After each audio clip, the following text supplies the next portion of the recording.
কি বাবা, তুমি মদ খাচ্ছ? কেডা? ও ফুটো, আয় আয় এদিকে আয়। তুমি ঘরের ভিতরে মদ খাচ্ছ কেন? লেওরা মা দেখলে কিন্তু সেটা ভাঙবে। আরে ধুর বাড়া, তোর মাকে কি আমি ভয় পাই নাকি? লেওরা এটা আমার বাড়ি, আমার বাড়িতে আমি মদ খাবো না পুঙা মারবো সেটা আমি বুঝবো। শোন, আমি তোকে যে কথাটা বলবো বলে ডেকেছিলাম। হ্যাঁ, কি কথা? ওটা শুনবো বলেই তো এসছি। বাড়া আমি অনেক ভেবে দেখলাম বুঝলি, এইভাবে আর বাঁচা যায় না। তাই আমি ঠিক করে নিয়েছি, আজ রাতেই লেওরা তোর মাকে আমি ডিভোর্স দেবো। এই মেরেছে? এইসব তুমি কি বলছো? হ্যাঁ যা বলছি ঠিকই বলছি। শালা গারমানি মাগি নিজেকে কি মনে করে? হ্যাঁ বাড়া আমার খেয়ে গতর ফুলিয়ে আমাকেই মারে, ওর এত বড় সাহস। আর ভোদার বল এর একটা হেস্ত নেস্ত করেই ছাড়বো। কি রে কি ভাবছিস?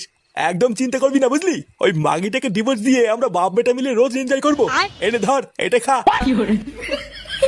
এমা, কি যে বলো না, আমি কি এসব খাই নাকি? হ্যাঁ খায় না লেওরা, নাটক না মারিয়ে তোমার দাম মেরে দে।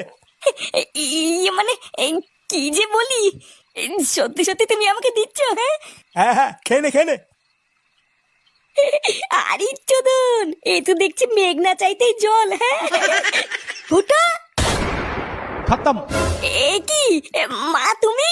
ও তার মানে আজকাল ঘরের ভিতরে লুকিয়ে লুকিয়ে এইসবও হয়? হ্যাঁ দেখো না গিন্নি, বারবার ওকে আমি বললাম আমি এইসব খাই না, তাও আমাকে জোর করে খাওয়াচ্ছে। এইসব তুমি কি বলছো বাবা? আমি তোমাকে কখন খাওয়ালাম? তুমি তো আমাকে। চুপ, একদম চুপ। কি আমি কি? হ্যাঁ এখন যেই দেখেছিস তোর মা দেখে ফেলেছে আর অমনি আমার ঘরে দোষ চাপাতিস তাই না? তোর মা যেসব কাজ পছন্দ করে না ওইসব আমি একদমই করি না, আর তুই কিনা আমাকে জোর করে খাওয়াবি?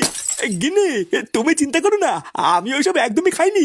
তুই আজকাল এতবার বেড়ে গেছিস যে মদের বোতল নিয়ে এসে বাবাকে খাওয়াচ্ছিস। এই মেরেছে মা, আমি যে তোমাকে কি করে বলি, লেওরা আমি ফেসে গেছি। কি হয়েছে? তুই দোষ করে আবার দোষ ঢাকছিস? তোর এত বড় সাহস! আজকে তোর একদিন কি আমার একদিন। শালা শয়তান! কি হরে